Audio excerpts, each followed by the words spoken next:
안녕하세요. 저는 곧 내년이면 40대 중반을 바라보는 평범한 남자입니다. 힘들었던 시간들을 다른 분들의 사연들을 보며 울고 웃곤 했는데 오늘은 저의 이야기를 한번 해드려 볼까 합니다. 글에 재주는 없지만 지금에서야 이렇게 글로 저의 긴 이야기를 써 내려갈 수 있네요. 저는 남들이 말하는 지극한 모태솔로라고 하죠. 모쏠이었습니다. 경상도 마산에서도 아주 끝자락에 있는 동네에 태어난 저는 지금의 자리에 오기까지 참 많은 노력을 했네요. 전교에서 1, 2등을 놓치지 않고 꼭 서울로 상경하리라는 마음을 먹고 그렇게 열심히 살아온 결과 수능날 거의 만점을 받았고 그렇게 꿈에 그리던 법대에 입학을 하게 되었어요. 대학교 입학날 저희 부모님이 정말 많이 우셨습니다. 그렇게 시골 촌놈이었던 저는 서울에 상경하게 되었고 그렇게 저의 대학 시절이 시작되었죠. 대학 시절은 생각보다 더 재밌는 일이 참 많았어요. 모르는 것들을 알게 되고 또 새로운 친구들을 사귀어 저는 그렇게 열심히 대학 생활도 하고 군 생활도 했죠. 그러다 제 오랜 꿈이었던 변호사 시험을 보게 되었고 그렇게 합격을 했습니다. 오랫동안 제 뒷바라지를 해주시던 부모님께 드디어 효도를 하는 날이 왔다고 생각했었습니다. 제가 처음 변호사 사무실로 출근하던 날 저희 어머님께서는 동네 백화점에 가서 가장 좋은 양복을 하나 맞춰 저에게 선물하셨답니다. 어머님, 아버님 쓰는 거에는 매일 돈 아까워하시면서 제 학비며 제가 변호사가 되기까지 70대가 넘은 연세신데도 불구하고 늘 열심히 일을 하셨죠. 어떻게든 빨리 돈을 모아서 집을 사서 부모님을 모시고자 그렇게 밤낮 없이 열심히 일을 했던 기억이 나네요. 그러다 보니 여자친구를 사귀는 법도 잊어버릴 정도로 살았는데요. 어느 날 저희 사무실 선배 변호사가 저에게 물어오더군요. 김변, 이번에 소개팅 한번 안 할래? 김변 맨날 일만 해서 결혼 못할 것 같아. 좀 연애 좀 해. 제가 소개팅 이런 거 한 번도 안 해봐서요. 에이, 그럼 한번 해봐. 우리 와이프 친구인데 김변보다 2살 정도 나이가 많지만 괜찮은 사람이야. 또 우리끼리만 알지만 거기 집이 엄청 건물 땅 부자라고 하더라고. 그렇게 선배 변호사 권유에 저는 난생 처음 소개팅을 하게 되었어요. 재판에 나갈 때보다 더 떨리는 마음으로 호텔 커피숍에 앉아서 기다리는데 저는 그때 이렇게 호텔에서 먹는 커피가 비싼 줄 처음 알았네요. 약속 시간이 지난 몇 분 후에 어떤 단발머리의 여성분이 저에게 말을 물어오더라고요. 김민호 변호사님 맞으시죠? 네. 안녕하세요. 제가 김민호입니다. 안녕하세요. 이세연이에요. 오래 기다리셨어요? 아닙니다. 그렇게 제 첫 소개팅은 땀을 범벅이 되었지만 처음 만난 세연 씨는 참 잘 웃고 따뜻한 사람이더라고요. 저에게 과분할 정도로 정말 좋은 사람이라는 생각이 들더군요. 그렇게 일주일에 몇 번씩 만나니 나중에 세연 씨가 저에게 묻더군요. 변호사님 저 어때요? 라고요. 너무 놀라 저도 모르게 좋습니다. 라는 대답과 함께 우리는 그렇게 사귀게 되었고 정말 서로 열렬하게 사랑해 결혼까지 꼴이나게 되었습니다. 세연 씨네 집에서는 저희 집이 많이 탐탁해 하지 않았지만 세연 씨가 너무 완강하게 나온지라 그렇게 허락을 받고 결혼을 하게 되었습니다. 사회생활을 오래 하지 못했던 저라 열심히 모아둔 돈으로 그렇게 서울의 작은 평수라도 전세라도 얻으려고 열심히 알아보는데 어느 날은 장인어른이 되실 분이 저를 따로 부르더군요. 저를 부른 내용은 서울에 있는 세연 씨 명의로 된 아파트가 강남에 있으니 거기에 들어가서 신혼살림을 하라고 하시더군요. 저는 지금 제가 모은 돈과 대출 조금 더 받으면 서울에 아파트 전세를 갈 수 있다고 말씀드려도 세연이 고생시키지 말라고 하시더군요.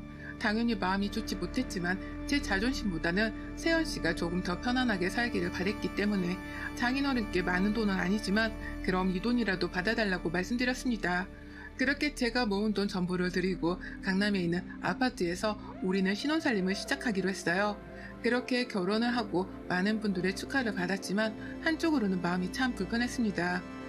제가 생각한 것보다 세연 씨네 집은 훨씬 더 잘 사는 분들이었고 그에 비해 저희 집은 아버지는 택시기사에 저희 어머니는 작은 식당을 운영하셨거든요. 제 동생은 아직 대학교도 졸업 못한 학생으로 세연 씨네 집에 비하면 저희 집은 정말 한없이 초라해 보였죠. 그럴 때마다 세연 씨는 저에게 늘 저의 마음만 보고 사랑했다고 이야기를 해줬지만 저의 자격지심은 늘 쌓여만 갔어요. 그렇게 결혼 생활을 했고 어느 날은 부모님이 저희 집에 오신다고 하셨던 날이었어요. 여보, 오늘 어머니랑 아버지가 서울에 올라오신다고 하는데 내가 좀 늦게 끝날 것 같아. 터미널로 마중 나갈 수 있어요? 물어보니 흔쾌히 다녀온다고 하더라고요. 빠르게 일을 마치고 집으로 돌아왔고 와이프는 주방에서 허둥지둥 대고 있고 어머니 아버지는 그런 세연씨를 못마땅한 듯 쳐다보고 있더라고요. 무슨 일인지 연유를 물으니 와이프가 요리를 하다가 차 시간보다 조금 늦게 왔는데 그 일로 어머니 아버지가 많이 언짢으셨다고 해요. 자기를 무시하는 건 아니냐고 하실 정도로 와이프한테 이야기했다고 하는데 제가 그래서 자초지종을 설명하고 그렇게 넘어갔죠. 그렇게 밤늦게 와이프에게 저도 모르게 조금 화를 내고 말았어요.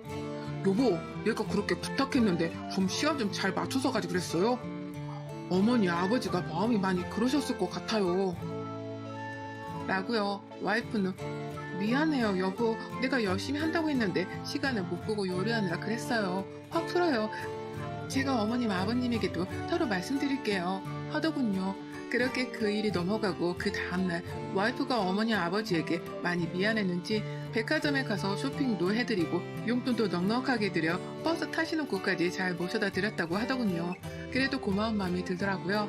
그렇게 처음 맞는 설날이 되었고 바쁜 와중이지만 처음 설날이라 와이프랑 이것저것 좋은 것들을 싸들고 내려갔어요.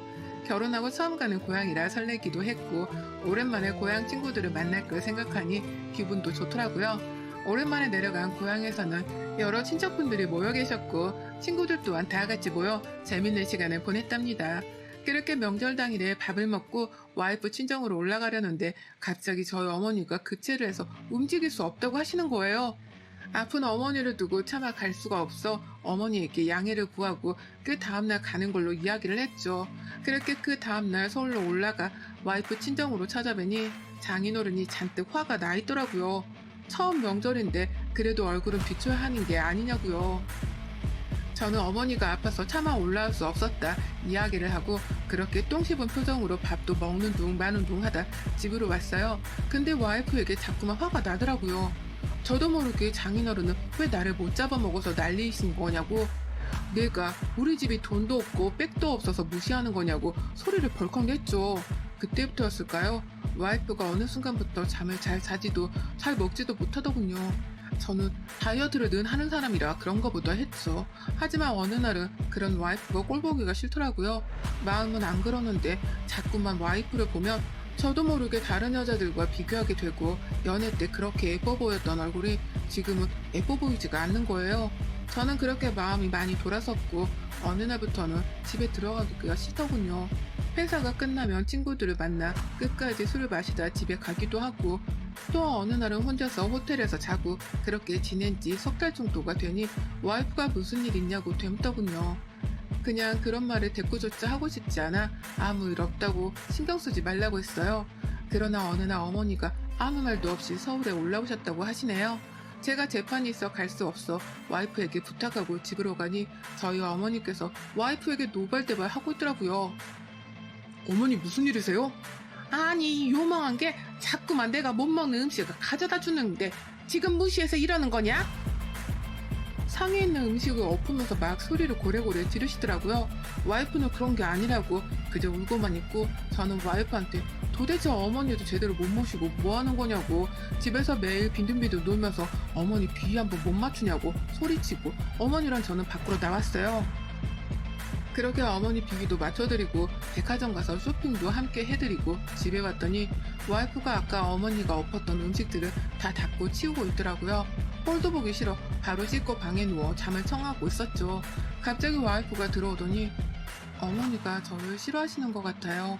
제가 잘해드리려고 해도 제가 못마땅하신 것 같아요. 라고 하는데 저도 모르게 너무 화가 나서 와이프를 콱 하고 밀쳤어요. 무슨 소리를 하는 거냐. 도대체 우리 어머니가 너를 왜 싫어하겠냐?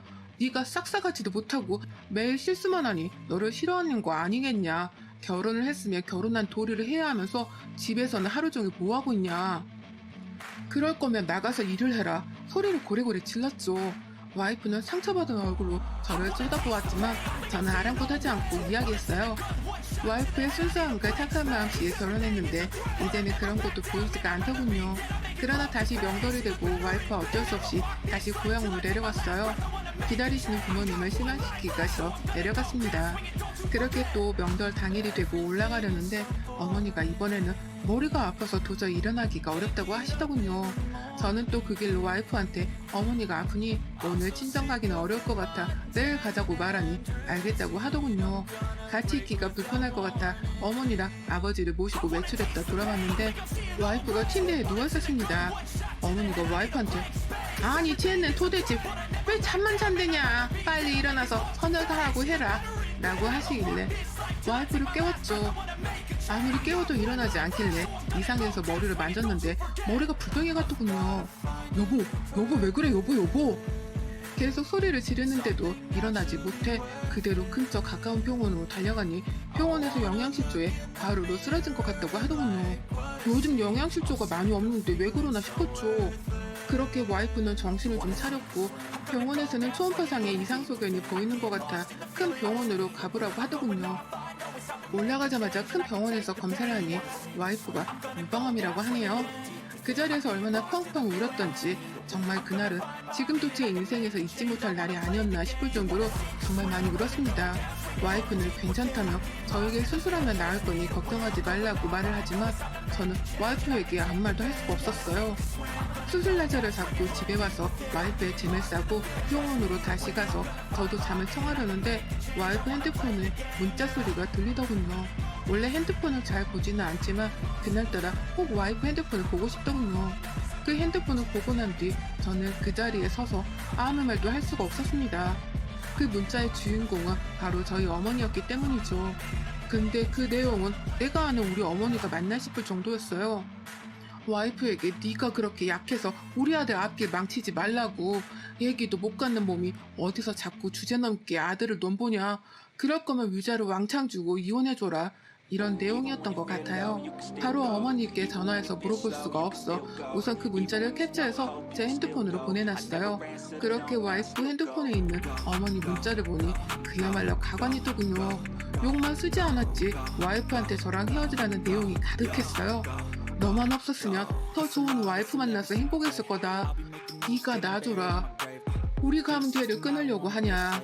이 말부터 시작해서 별 말들을 다 하셨더라고요. 저는 지금까지 저희 어머니 아버지를 올곧은 분들이라 생각하며 그렇게 살았습니다. 누구에게 싫은 소리 못 하시는 분들로 평생을 살았다고 생각했지만 와이프 문자 속에 있는 저희 어머니는 제가 지금까지 알고 있던 어머니와는 다르더군요. 와이프가 얘기 문제로 정말 많이 스트레스를 받아 했는데 저는 천천히 갖자고 말했고 와이프는 늘 아이가 생기지 않아 스트레스를 받아 했었죠.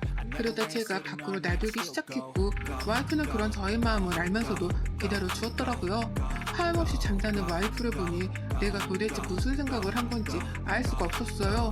그런 저는 어머니에게 찾아갔고 어머니는 그런 문자 보낸 적 없다고 끝까지 잡아떼더라고요. 저는 소리를 질렀죠. 어떻게 이렇게까지 행동하실 수 있냐고요. 저 변호사라는 직업 빼고 아무것도 가진 게 없다고요. 지금 집도 와이프가 자기 집인데도 불구하고 제가 자존심 상할까봐 제 명의로 바꿔주고 충분한 돈이 있음에도 제 자존심 때문에 제가 주는 돈으로만 사는 사람인데 어떻게 이러실 수가 있냐고요. 집안에 있는 보이는 것들은 다 던졌어요. 무슨 정신으로 그랬는지 정말 어머니도 많이 놀랐었겠죠. 오늘 어머니를 뒤로하고 저는 서울로 돌아와서 와이프에게 물었어요. 우리 엄마가 힘들게 하진 않냐고 물으니 와이프는 그런 거 없다고 잘해주신다고 웃으며 이야기하더군요. 울면서 말했어요. 왜 이렇게까지 거짓말을 하냐고요. 다 알고 있는데 왜 나를 이렇게까지 비참하게 만드냐고요. 와이프는 그제서야 어머님이 자기를 싫어하는지 처음부터 알고 있었대요. 자기가 아무리 잘해도 어머님은 나를 평생 좋아하시지 않을 거라 생각해서 이것도 자기 몫이라고 생각했다고요. 그날 병원에 실려간 이유도 어머니가 일부러 커튼을 떼어놓고 와이프 보고 하게 시키니 하루 종일 밥도 못 먹고 그 무거운 커튼을 다 떼서 청소를 하다가 병이 났더라고요. 저한테는 한마디도 없었고요. 이뿐만이 아니라 매번 명절 때마다 친정에 가지 못하게 하려고 아픈 척 연기를 하셨더라고요. 제가 지금까지 사랑한 분이 맞는지 저는 도저히 믿을 수가 없었어요. 그렇게 와이프는 수술하고 퇴원을 해서 회복을 하고 있는 상태입니다. 저는 하나둘씩 정리를 하고 있는 상태이고요. 저와 결혼으로 어머니는 장인어른한테 가게를 한 채 말씀하셨더라고요. 저희 와이프에 비하면 저는 변호사인데 지금 와이프랑 결혼 안 하면 그쪽 집안보다 난다긴다 하는 사람들이 중매 서주려고 난리를 한다고요. 그러니까 이 정도면 우리 아들이랑 결혼하는 것 치고는 싼 가격이 아니었냐고 하셨다고 하시네요. 장인어른은 할 말이 없으셨지만 자기 딸이 너무 사랑하는 사람이 부모님이라 가게를 차려주셨다고 합니다. 저한테는 말씀을 안 하셨더라고요. 다시 고향으로 가 장인어른이 차려준 가게는 정리를 싹 했습니다. 어머니는 울며 불며 열심히 뒷바라지하고 지금 하는 게 고작 이거냐면서 난리를 치셨지만 제가 어떻게 아들 가지고 장사를 하실 수 있냐고 고래고래 소리를 질렀어요. 사랑해서 결혼했는데 어머니는 자식을 가지고 장사한 거밖에 더 되냐고요. 이제 더 이상 와이프 친정에서 도와주는 일이 없을 거고 저도 마찬가지라고 알아서 사시라고 돌아가시기 전에 한번 뵈러 오겠다고 하고 그러게 저는 집을 나왔어요. 나오면서 정말 많이 가슴을 치고 울었지만 후회는 하지 않았어요. 지금까지 장인어른이 왜 저를 좋게 보지 못했는지 와이프가 왜 매일 밥도 못 먹고 잠도 못 잤는지 이제야 알 것 같더군요. 저만 까마득히 모르고 있었어요. 열심히 공부하고 이 자리까지 왔다고 생각했지만 저는 와이프 하나도 제대로 챙기지 못하는 무능한 남편이었습니다. 가게 정리하고 난 돈은 장인어른께 다시 돌려드렸습니다. 무릎까지 꿇고요.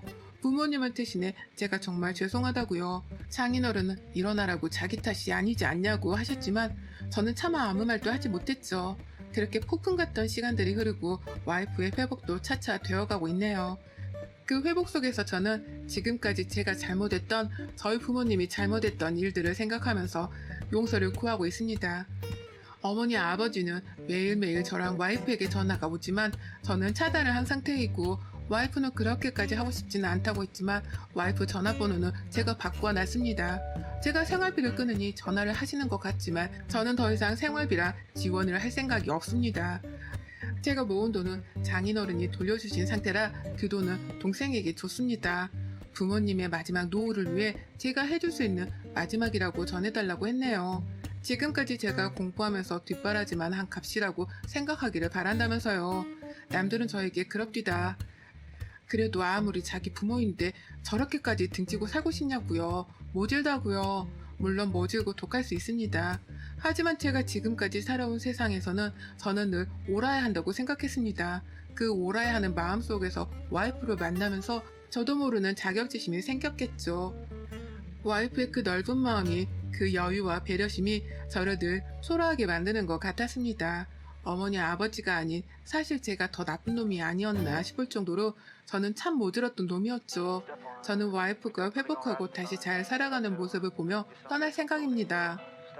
아직 와이프를 많이 사랑하고 와이프도 절 많이 사랑한다지만 지금까지 저와 제 가족이 준 상처를 아마 와이프는 평생 잊지 못할 거라 생각합니다. 그리고 어머니 아버지에게 가장 큰 복수는 제가 철저한 혼자가 되는 것이라고 생각합니다. 지금 하루하루 다시 와이프와 연애하는 마음으로 살아가고 있습니다. 회사가 끝나자마자 퇴근을 하면 아직 아픈 몸이지만 저를 배웅하러 나오는 와이프만 보면 늘 마음 한편이 아려옵니다. 곧 이별을 해야겠지만 그날까지는 지금까지 제가 상처 주었던 일들을 정말 조금이라도 아주 조금이라도 만회하는 마음으로 살고 있습니다. 부모님은 이제야 포기하셨는지 저에게 더 이상 전화를 하지 않으세요. 아마 돈을 받으셔서 그러시겠죠. 그래서 한동안은 조용하실 것 같네요. 살면서 가장 존경하는 사람이 저희 부모님이었는데 저는 그런 부모님의 실체를 이제서야 알게 되었습니다. 그 실체를 안 이상 더 이상 부모님을 보지 않는 게 맞다고 생각이 들었습니다. 남들은 부르라고 할지 몰라도 저는 와이프에게 속지 않은 마음으로 살아가도록 하겠습니다. 쌀쌀한 날씨 여러분들도 아무쪼록 감기 조심하세요. 여러분의 생각은 댓글로 남겨주세요. 오늘도 시청해주셔서 정말 감사합니다.